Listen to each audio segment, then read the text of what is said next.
we will be comparing and contrasting linear functions to quadratic functions. So basically, can you create a graph using a table of values? Can you determine if a graph is a linear or a quadratic function? And then can you write the equation of whatever it is, linear or quadratic, based from the graph? Really, only these top two success criteria is what I'll be testing you on. We'll get to that later. So here's a couple videos to help you out on the practice if you get stuck, especially for the vertex form to standard form. That tends to be a little trickier. So there's that. And then I'm recording, I'll upload it later. The practice, you need to make a couple changes to. So cross out the part that says evens or odds. So the practice you picked up today. Cross out where it says evens or odds. And then cross out the backside. All right, so cross out where it says evens or odds, then cross out the backside. So really you're only doing the first 5 problems, not evens or odds. So if you only turn in 2 or 3 problems from the first page, you will not get the full point. So just the first 5 problems, cross out the backside, and you'll be good. Another thing I want to remind you of is, there's no test this week, but next week there is. So our Module 9 test is scheduled for Tuesday, and the review packets, which I will have made for you and hopefully give to you by tomorrow, will be due Monday for assessment points. So, I give you time in class to work on it. It'll be this Friday that you'll have time to work on it. But it's to help you prepare for the test, and you'll turn it in for assessment points next week on Monday. Questions about that? Alrighty then. So let me clear this, and we can get started. All right, so we've talked about linear functions, but it has been a while. So I imagine that we'll have to do a lot of refreshing your memory. But quadratic functions you're probably super familiar with by now, because that's what we've been talking about for the last few weeks. So we know that quadratic functions give us that nice, U-shaped graph. What does the equation look like for our quadratic functions? Like standard form, right? So it would look like y equals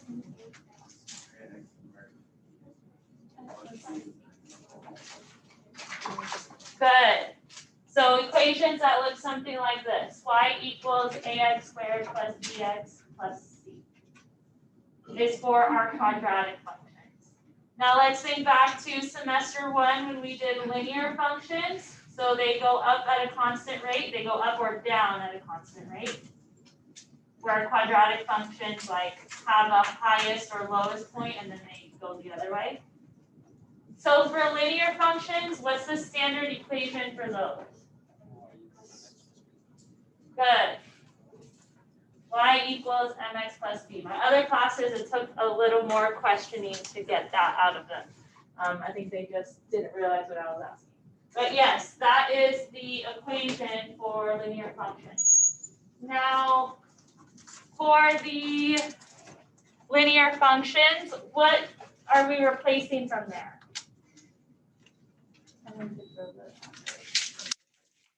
Are we replacing the y with a number?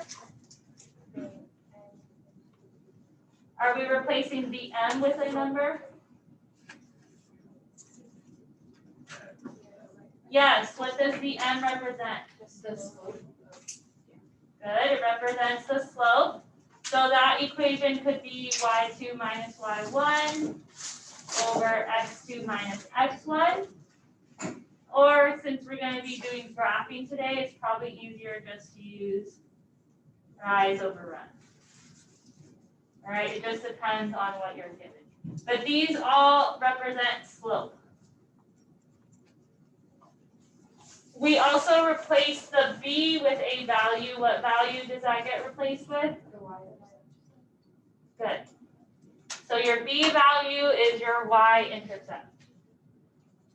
So it's pretty easy to come up with the equation for linear functions when you're given a graph, because you just have to figure out two things and put them in the right spot. For quadratic functions, it's a little trickier, and it's not necessarily hard, it's just more work. All right, so we'll go over that once we get to these examples down here, but that's essentially what you'll be doing on your practice, is coming up with the equations is the hardest part. So looking at these examples down here, first for number one, take like 30 seconds and plot the points onto the coordinate plane.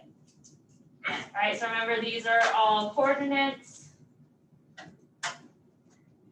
To plot them on here, remember that where these axes cross is your 0, 0.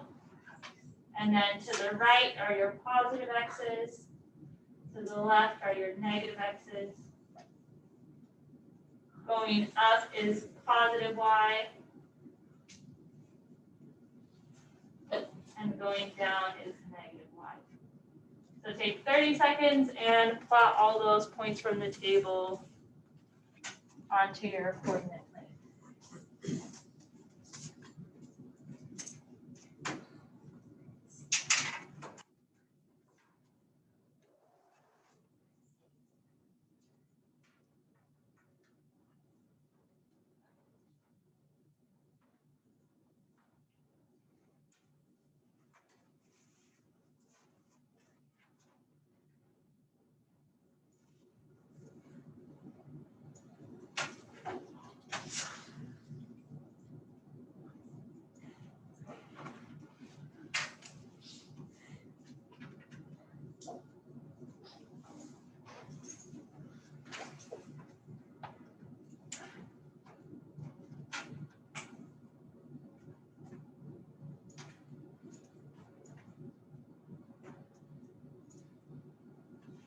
All right, so plot those points. And then looking at them, does it look more linear or does it look more quadratic? All right, definitely linear. All right, because then when I put a line through them, you'll see that it's a straight line and it's going up at a constant rate. So it is linear. Good job. Now let's make the equation for that. So we have y equals mx plus b. And we know that we're just replacing the m and the b with values. So let's start with the b. That one's usually easier to figure out. What is my y-intercept?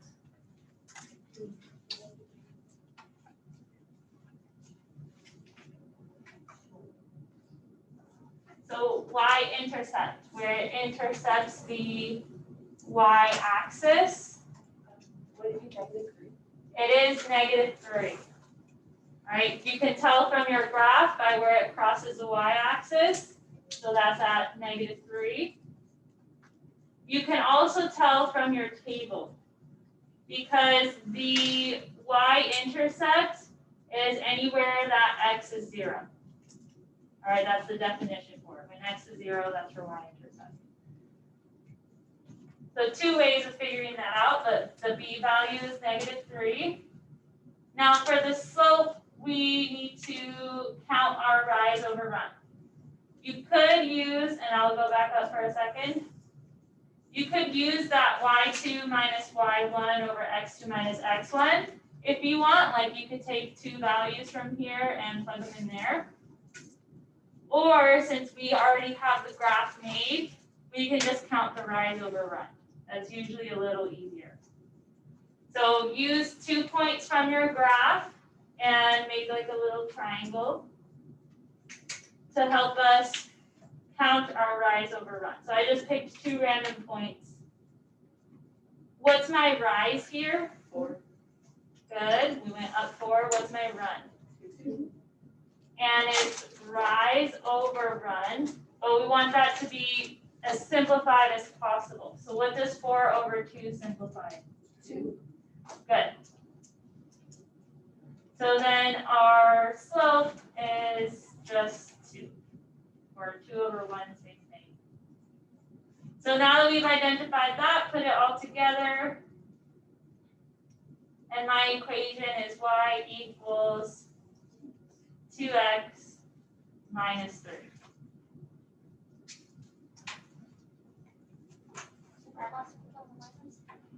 3. Only because the y-intercept is negative. Okay. Only because of that reason.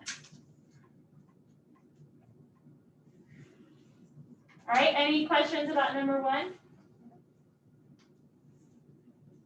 All right, so then number 2, take 30 seconds and plot these points onto your coordinate plane.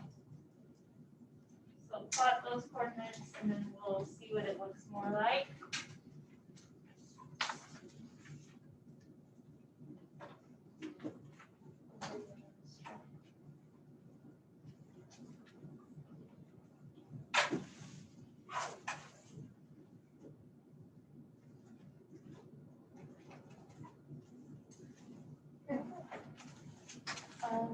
Yes.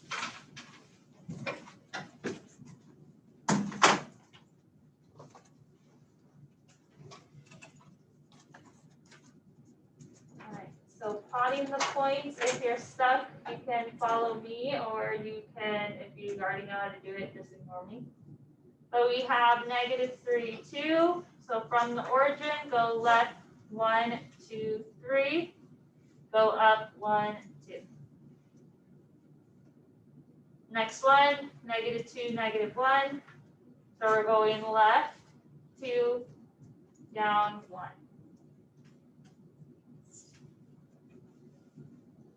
-1, down 2. 0, down 1. And then 1 up 2. Right, so again, to the right is our positive x. To the left is our negative x. Up is positive y.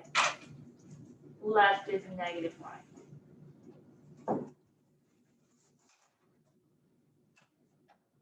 Alright, so we plot our points, and would you say that that looks more linear or quadratic? Alright, definitely more quadratic. Because linear functions only go in one direction. Quadratic functions have a turning point and then they go in another direction. All right, so yes, this is a quadratic function. Now the equation is the trickier part to come up with when you're given the graph. So I was looking at the test, and my suggestion would be if you're given a graph and you're given like 4 equations, graph all of them, see which one matches the best. All right, but on this practice, you know, it doesn't give you that. So I'll teach you how to get there. And what you have to do for the quadratic functions is to go from vertex form to standard form. So I'm going to remind you what vertex form looks like.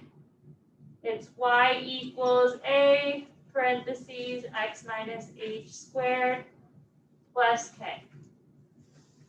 All right, we haven't talked about it in a while. I won't make you memorize that formula for the test. You just have to know how to use it. All right, so from my graph, well, before I get there, actually, who remembers which 2 letters represent the vertex? It's K and H. Which one goes first? It is not K. It's H. All right, so when I have HK, that goes here for the vertex form. That's why it's easy when stuff is written in this form to identify the vertex. The A, or is that what you're going to ask me about? No, I was going to ask, then why do we have y equals x? So this, Does it not apply to this one? there's 2 different forms for quadratics. I'm going to teach you how to get to this form. Okay. But in order to get to this form from a graph, you have to go through vertex. Oh, yeah, okay. You have to. There's no way like I could see what the A, B, and C values are and just plug them in. So sorry, a little bit more work, but. We're starting with vertex form. So I need to make this in vertex form, and I can do that by plugging in my h and my k. So where's my vertex on this graph? Vertex is your highest point or your lowest point. -1 and 2, or -1, -2. Good. Good. So this is my vertex, and I know because it's either the highest point or the lowest point. And here's the coordinates for that, so good. Now I'm going to plug this into HK for my vertex form. All right, so let me write this down. Y equals A parentheses X. Now it's X minus H. So that's X minus a -1. So what happens with that double negative? Good. The K though is really easy. It's just whatever value is on it already. So is it going to be +2 or -2? Good. So the way that I remember that is that whatever sign is on the H for the vertex is going to be flipped in the equation. And then whatever sign is on the K for the vertex is just going to be the same. All right, so flip the H, keep the K the same. All right, now before I could like expand this and start multiplying things out, before I start like foiling, whatever, I have to figure out what the H equals.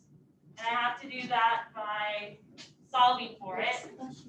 Now I have 3 unknowns, 3 variables. The only way I can solve for A is if these 2 have values. So I need to plug something in for the X and Y. But luckily I do have this table here that has a bunch of X and Y values that I could use. All right, and it should be that it doesn't matter what X and Y value you use. I would just stay away from the vertex. You can use any other value. So my suggestion would be use ones that are easier to work with. So like if there's a 0 or a 1, probably lean more towards those. And then I'm going to plug this in for my X and my Y into here. Because I need to solve for A. All right, so what is my Y value going to be? -1, because I'm using this right here. And what will my X value be? 0. All right, let's clean this up a little bit. So like in the parentheses, what's 0 plus 1? 1. And then we're going to square it in the next step. What is 1 squared? Good. Now we can start isolating the A. Are we going to get rid of the times 1 or the -2 first? And I get rid of it by? Add 2 on both sides. Good. So we add 2 on both sides to eliminate it on the right side. On the left, what's -1 plus 2? A +1. On the right, I have 1 times A, which is just A. So the A is by itself. So A equals 1. I'm going to put that. Oh, I erased it. I'm going to put that for the A here. So I'm going to have Y equals A equals 1, X plus 1, squared minus 2. All right, so we're putting it into our vertex form for the A and putting the X and Y back in its place. All right, so just like with linear functions, we leave the X and Y there. When we write the equation, we leave the X and Y there. All right, so we got it into vertex form. We still need to get it to standard form. So any questions before we do the next part?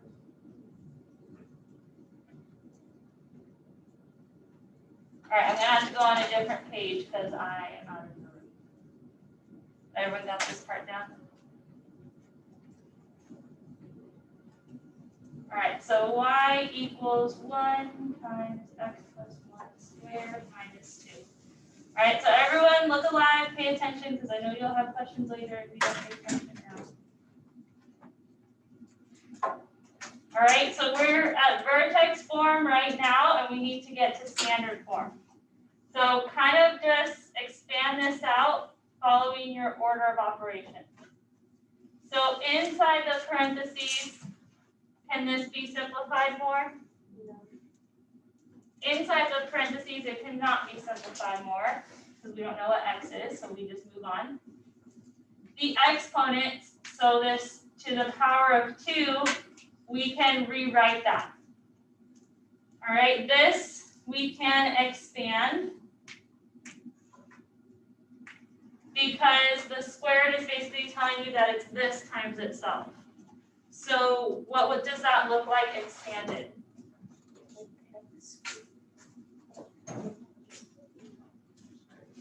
Yeah.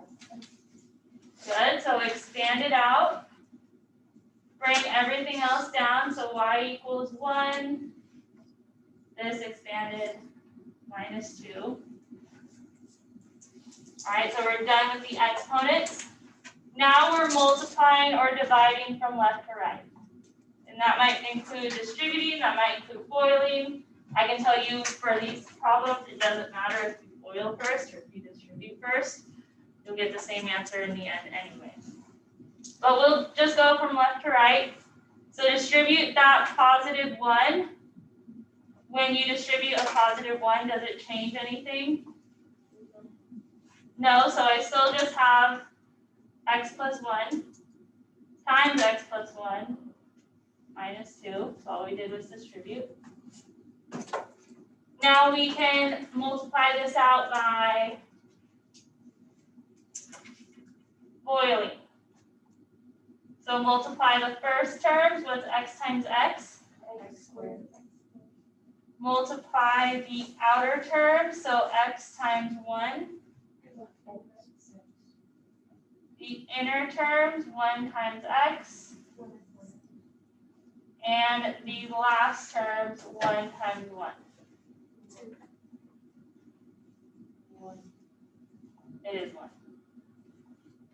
1 times 1. Yep. Oh, okay. And then, so we FOILed that, bring everything else down. Don't forget to bring down the minus 2. Now it's starting to look more like standard form, right? We just have to combine like terms. So does the x squared have something to combine with? No. So bring it down. I have 1x plus 1x, which is 2x.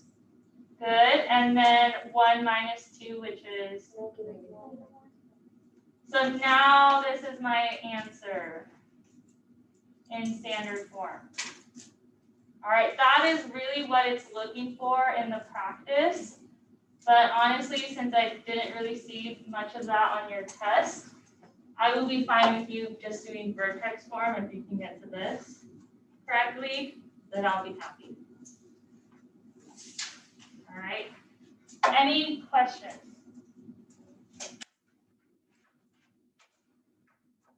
All right, so do you want to see another one or do you want to try one? See another one? All right, see another one. I didn't see it. All right, I'm going to switch back to the other side, or to the other page. So if you're writing, kind of finish up. All right, I'll show you another quadratic.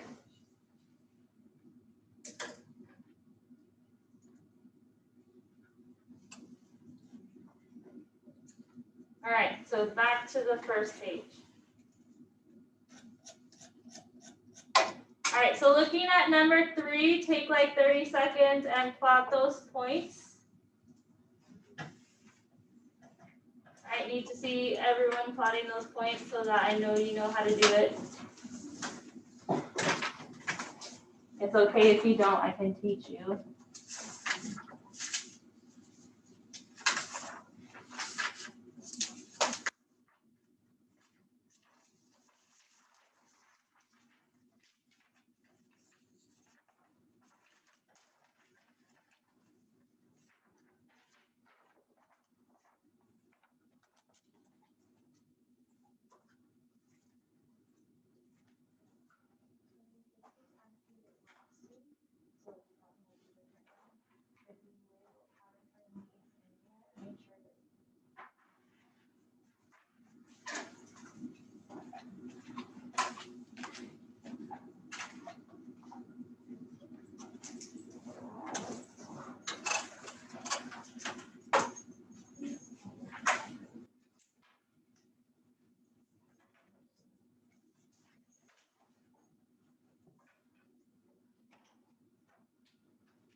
right, so you graphed your points and it looks something like this, right?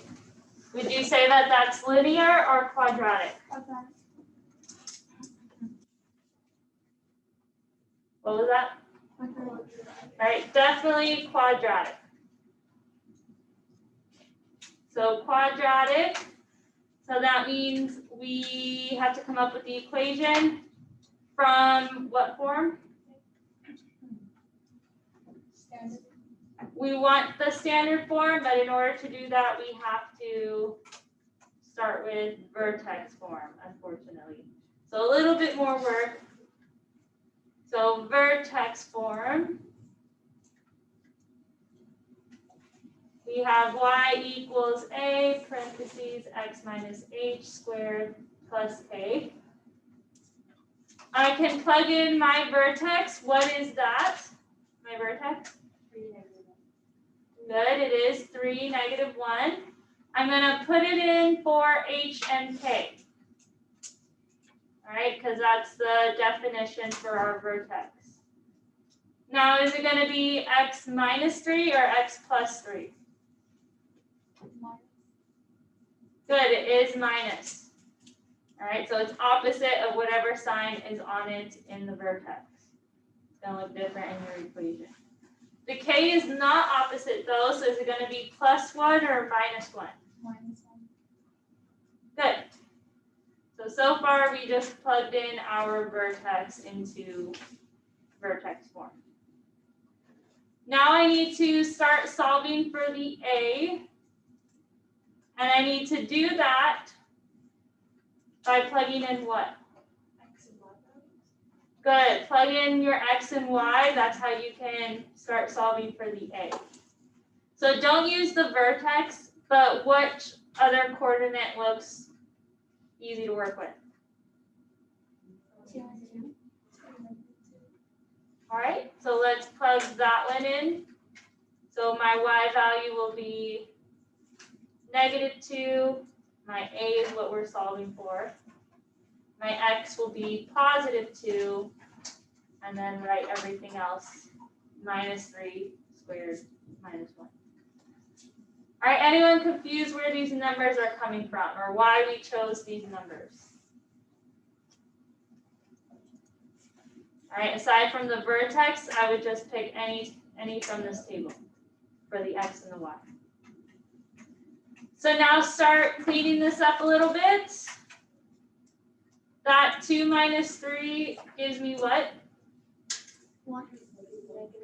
-1. And we'll square it in the next step. What's -1 squared? Positive. It is definitely positive. Anytime you square something, it should always be positive. All right, and then now we can start isolating the a. So how do I do that? Subtract 1. Add 1 from both sides. Add 1 to both sides, so do the opposite of what's being done. So on the left, -2 plus 1 is, on the right, that cancels out. I have 1 times a. What's 1 times a? And then a is -1. All right, so all of that so that I can plug it back into a up here. All right, so I'll write that over here. Y equals -1 parentheses x minus 3 squared minus 1. So we solved for a, good job. Now to make this standard form, I need to basically expand this out and start multiplying. So what's the x minus 3 expanded look like? Good. So all we did was expand that squared part. And now we can just multiply or divide from left to right. So we're going to distribute that -1. What's -1 times x? -1x. -1 times -3. +3. And then write everything else down. Make sure the first part is still in parentheses because we still need to multiply it. What process is that called when I multiply it? Boiling. That'll help us figure out what to do. So what's the first terms multiplied together? Negative 1x times x.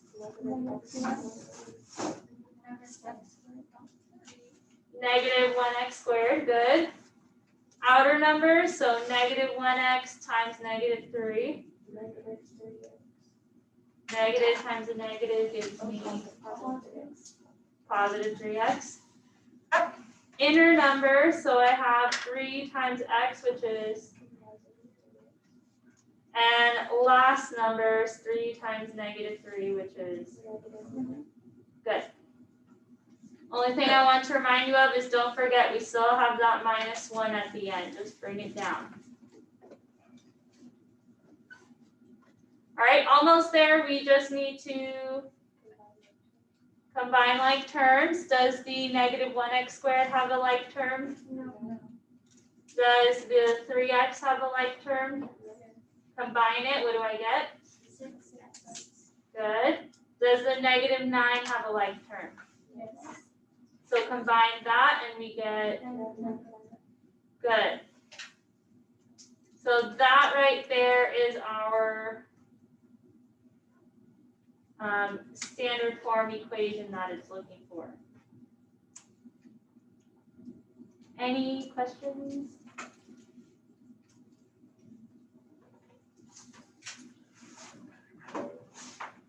Yes. After Riley. So then that's the process. Now I want you guys to practice it. The you try problem that I'll give you will be from your practice. So on your practice, try number 4. All right, the number 4 on your practice is the one that we'll go over together.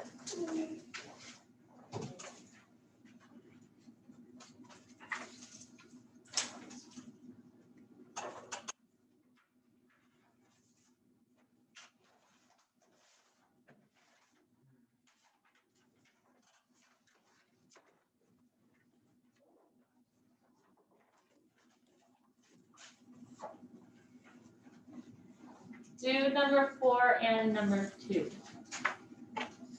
We'll go over both of those from your practice.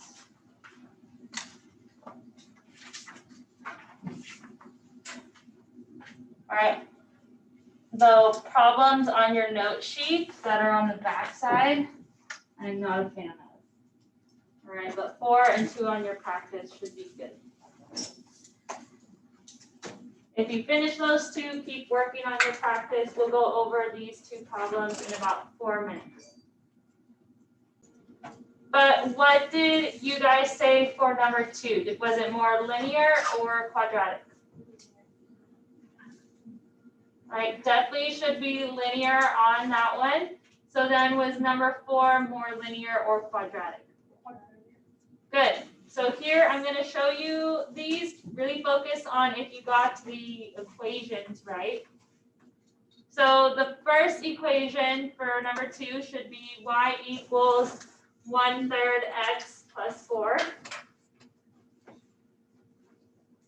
And your quadratic equation that you should have gotten, if you got it right, good job, is y equals 1/2 x squared plus 4x minus 1.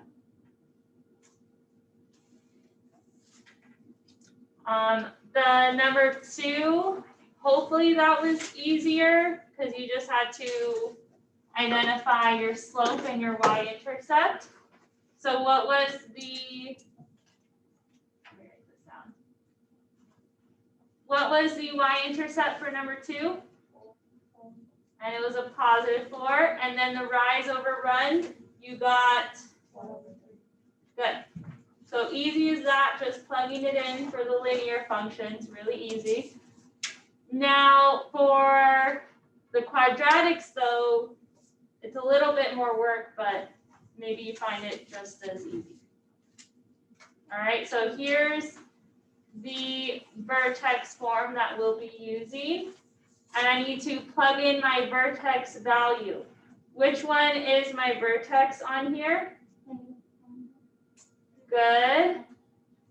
So that value there is -4, -9. That is what we're plugging into here. So y equals a parentheses x. Will it be -4 or +4? Good, because it has to be opposite for the h. So instead of it being -4, it's going to be +4 up here. And then the k is not opposite. What will that one be? Good. Now we need to solve for the a by doing what? Sub something in for the x and the y. So which coordinate do you want to use for that? Good, I would probably pick the same one because those numbers are usually easier to work with. But if you picked a different one, you still should have gotten the same answer. All right, so y is -1, x is 0. All right, now clean this up a little bit. So what is something that we can simplify?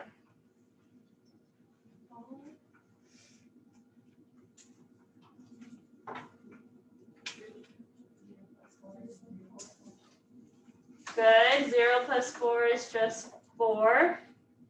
We'll square it in the next step. What is 4 squared? Good. And then to isolate the a, do I get rid of the 16 or the -9 first? And I do that by,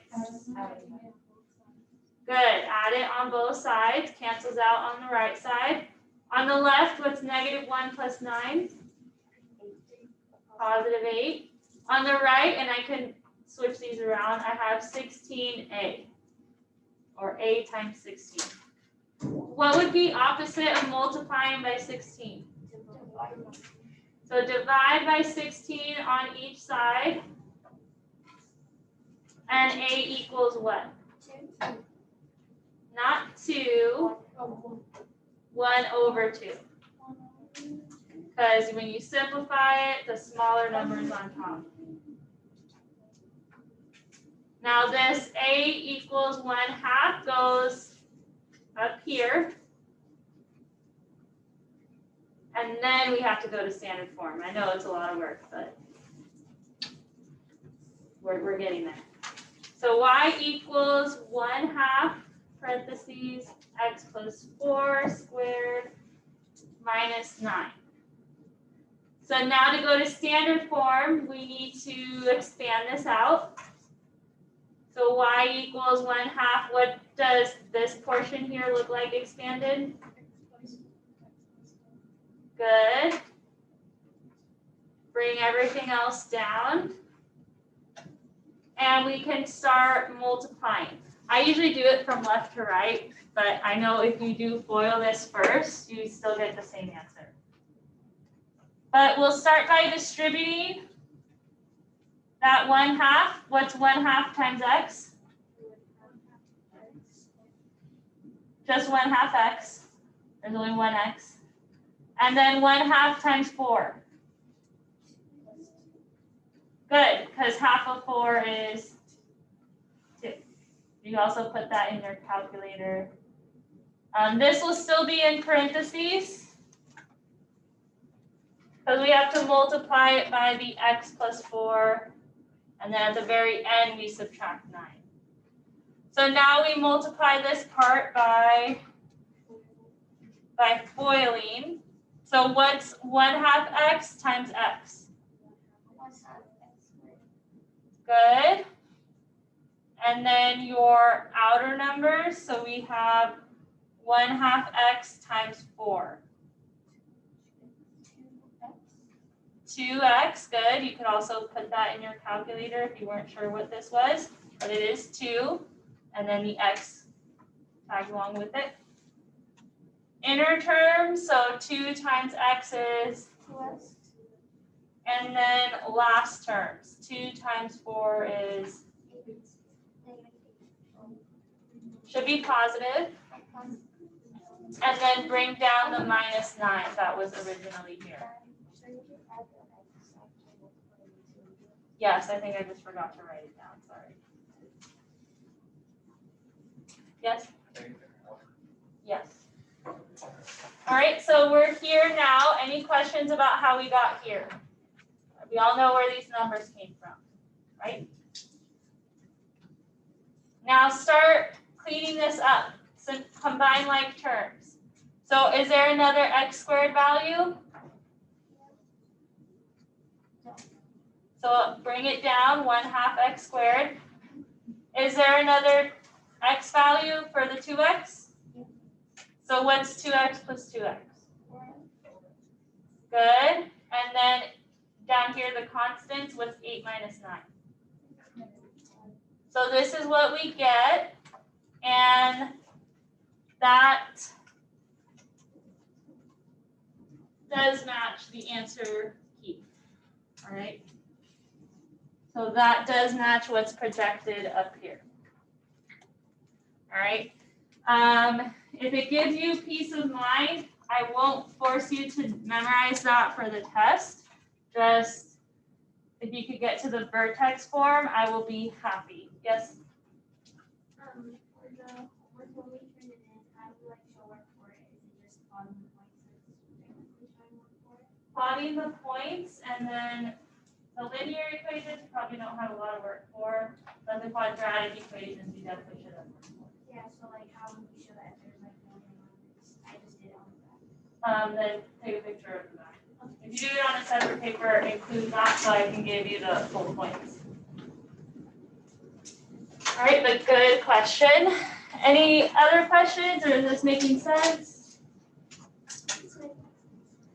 All right, I'm really glad because the other examples were like impossible examples, like they didn't even make sense. So glad that we worked it out for at least this class. All right, so the rest of the time is yours to finish the practice. If you get stuck, let me know. And then don't forget to upload it to Schoology. Even if it's partially done, that's better than nothing, right? So you can always re-upload it again when you do finish.